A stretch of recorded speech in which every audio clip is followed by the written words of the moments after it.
observamos distintas realidades para construir una perspectiva propia.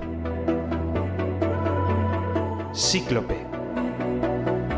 Una mirada Entre muchas. Es una idea que no es nueva, es algo que ya hablaba Milton Friedman, uno de los economistas a los cuales le gusta citar siempre a Javier Milei, que hablaba de estos cupones, bonos o vouchers educativos, que de alguna manera lo que plantean es que la educación sea una mercancía y no un derecho social. Queremos impulsarlo a que no dude y estudie, porque allí está el futuro. Y lo hacemos desde el Estado. Sí, lo vamos a seguir haciendo. Eso no es un gasto, eso es una inversión para tener una sociedad mejor. Yo creo que lo público es el bien común, es aquello que es de todos, es aquello que nos permite construir una visión colectiva de la sociedad y es aquello que también nos permite vencer o atacar, al menos, intentar atacar las desigualdades sociales. ¿La educación universitaria pública es un gasto? A pesar de la popularidad del discurso de que Argentina derrocha dinero en sostener la educación universitaria pública, si se compara el gasto público universitario de los países de mayor desarrollo, Argentina eroga el 0,8% de su Producto Bruto Interno, mientras que las naciones más prósperas, en promedio, tienen un gasto público universitario del 1% del PBI. En esta edición de Cíclope analizaremos cuándo y cómo se gasta y si la educación es un servicio o un derecho. ¿Cuánto y cómo se gasta? El mantenimiento de la educación pública superior universitaria se hace a través de la ley de presupuesto. Ahí nosotros tenemos todos los años la discusión presupuestaria y el presupuesto universitario para el año que estamos vigente fue de 700.000 millones de pesos para todo el conjunto de universidades nacionales. Hay como distintos modelos, podríamos decir, de cómo interpretar el rol del Estado.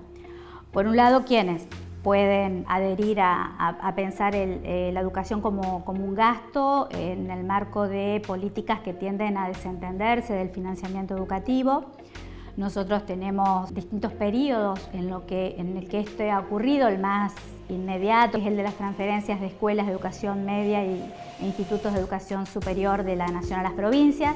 Esto se dio en la década del 90 en el marco de una transformación, digamos, del rol del Estado, donde se cuestionaba el rol del Estado como principal articulador de la sociedad, que llevaron a justamente restringir lo que sería el rol del Estado en lo de proveer distintos servicios, entre ellos la educación, la salud. En todas se vieron recortes y ajustes desde esa perspectiva. Uno suele hablar de gasto público, ¿no? Incluso referirnos a los costos, ¿no?, de las cosas y también digamos que la idea de gasto está asociada a la destrucción de ciertas cosas, la de uso, ¿no? Y por el contrario la idea de inversión es como una especie de gasto productivo, ¿no? Hay una vieja distinción en la economía entre gasto productivo e improductivo de los economistas clásicos. En rigor, digamos, todos los esfuerzos, digamos, los sentidos más genéricos que hace una sociedad a la hora de construir la infraestructura necesaria para poner en marcha procesos educativos masivos como el desarrollo de universidades, de generación y difusión de conocimiento, de masividad del conocimiento, han sido una de las grandes proezas de la humanidad, ¿no? O sea, pasar de tener una población, 90% de la población mundial analfabeta, a literalizar, ¿no?, a la mayor parte de la humanidad, creo que son, digamos, procesos sociales de gran magnitud. Eso no se puede considerar un gasto como cuando uno gasta, por ejemplo, no sé, nafta en el auto, ¿no?, o en cualquier recurso no renovable. Entonces, si esto lo podemos poner en esos términos, cuando uno realiza esfuerzos o dedica energías, ¿no?, a la construcción de procesos educativos, lo que obtiene es un resultado que genera mejores condiciones para poder reproducir esos procesos cada vez con mayor intensidad y cada vez con mayor capacidad de producción. De modo tal de que podríamos decir que más que un gasto, es un gasto productivo o una inversión. Y por otro lado, quienes interpretan Interpretamos a la educación como una inversión donde se resalta el rol principal del Estado en tanto promotor, digamos, de la educación pública en todos sus niveles. Hay una tradición muy interesante en la Argentina respecto de tempranamente ir por la educación pública y gratuita en lo que refiere en primer término, hacia fines del siglo XIX, lo que significó la educación primaria a partir de la sanción de la Ley 1420 de Educación Común en 1884, donde justamente entre sus principios es obligatoria, gratuita, gradual y laica.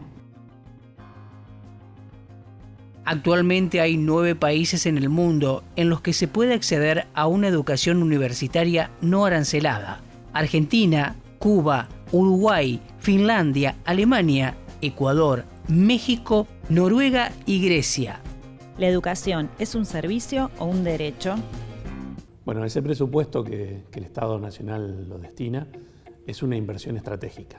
Tiene el desarrollo no solo de poder formar profesionales, sino también poner al servicio de toda la sociedad, desde el primero hasta el último, de todo el conocimiento, todo el desarrollo de cultura y todo lo que se produce alrededor de la universidad para que modifique la condición de vida de cada uno.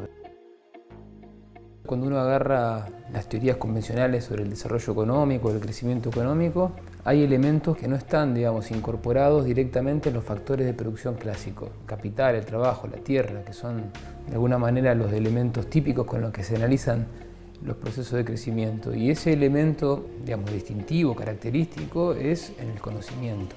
El conocimiento es la clave de los procesos de desarrollo a nivel mundial. Es lo que ha caracterizado y caracteriza a los países que tienen, no solamente que han logrado un nivel de vida muy alto, un nivel de industrialización y complejidad en sus sistemas productivos, sino que además los que se han industrializado recientemente lo han hecho con sistemas educativos muy sólidos y fundamentalmente universitarios. Nosotros hemos hecho un estudio hace algunos años, antes de la pandemia, de lo que implica el Producto Bruto desarrollado por la universidad en la región en función de su presupuesto. El Producto Bruto directo de la universidad en su región es de la Universidad Nacional Litoral, es de entre 3,7 y 4 veces el presupuesto que recibe el Estado Nacional.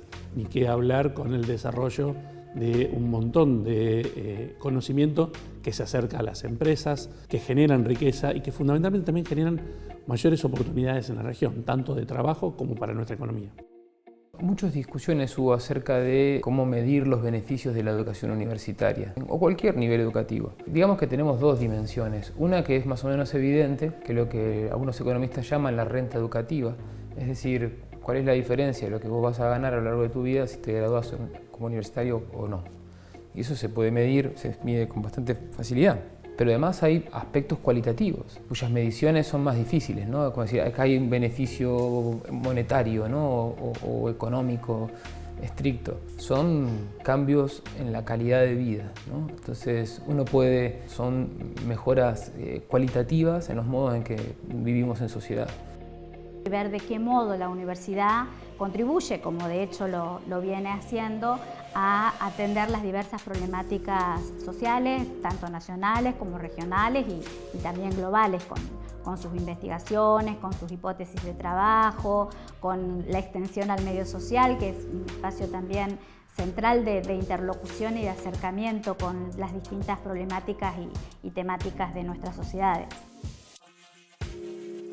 Tiene efectos sociales de primer magnitud, comparables a lo que fue, de alguna manera, la alfabetización del mundo entre el siglo XIX y el siglo XX. La educación universitaria es el mecanismo principal de la movilidad social ascendente y eso constituye sociedades mucho más abiertas, tolerantes, democráticas, más pacíficas, con mayor capacidad de coordinación, de mirar hacia adelante. Una sociedad educada, más abierta, democrática y tolerante, también es una forma de riqueza en relación a una sociedad, digamos, hostil, barbarizada, digamos, ¿no?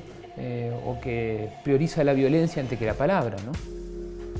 Los beneficios de de la inversión en la educación pública tienen que ver fundamentalmente con el ejercicio pleno de la ciudadanía. La importancia que tiene la educación para la construcción de lazos sociales, solidarios y fortalecer también la mirada crítica respecto de las diferencias y las dificultades que aquejan a nuestra sociedad y poder acercarnos también a la construcción de una sociedad más igualitaria, con justicia social y con un montón de situaciones como reacción a las injusticias que se vivencian a partir de las situaciones que atravesamos. En nuestra región, fundamentalmente priva la mirada pública, la mirada entendiendo que aún las universidades privadas o institutos universitarios de gestión privada están pensando en educación pública. No son instituciones mercantilistas que estén pensando en una venta de certificados, sino fundamentalmente están pensando en el desarrollo de la educación superior como una herramienta clave para el desarrollo de nuestros pueblos. La educación en Argentina es obligatoria desde los 4 años hasta completar el nivel secundario. A su vez, el Estado argentino asegura la gratuidad en el acceso a la educación desde el nivel inicial hasta el universitario, a través de las instituciones educativas de gestión pública. Educación como derecho. Si vamos al punto de, el acceso a la educación dependa fundamentalmente del pago de un arancel, una matrícula, y que eso se resuelva vía, los sistemas de financiamiento convencionales o más o menos convencionales, es decir, que usted tenga que endeudar para... lo que se pierde ahí es, primero una renta educativa enorme que se traslada al sector financiero en vez de quedar retenida en una comunidad. Normalmente se elitiza mucho más el sistema universitario, se vuelve mucho más de élite en general y al mismo tiempo no se incorporan en la ecuación los beneficios sociales de la educación. Lo que está en juego acá es el derecho a la educación de las nuevas generaciones. El poner el eje en la educación como un derecho es pensar la universalización de la educación en todos sus niveles, más allá de lo que está inscripto como obligatorio, que en nuestro caso sería la educación primaria y la secundaria. La tradición que tenemos de educación pública y gratuita en la universidad es central también para justamente democratizar el acceso a la educación, aún a sabiendas de la inmensidad de problemas que se atraviesan, la necesidad de estar siempre atentos a las problemáticas y a la necesidad de mejorar los procesos que actualmente tenemos. Pensar en nuestro país, primero, es igualitario la educación y es una herramienta de movilidad social. Pensar en cambiar cualquiera de estas definiciones implica ir en contra de los derechos humanos de primera generación, fundamentalmente contra los más pequeños, los más vulnerables además, en nuestro país. Entonces es imposible pensar que el Estado se puede, en países como el nuestro, olvidar de la educación. Al contrario, se tiene que ser cada vez más presente. Pero también necesitamos de alguna manera pensar cómo hacemos más eficaz ese proceso de enseñanza, cómo mejoramos la formación de nuestros docentes, cómo damos mejor servicio educativo, poder asegurar un derecho. Necesitamos garantizar el acceso, necesitamos garantizar que las condiciones dentro de nuestro sistema sean igualitarias.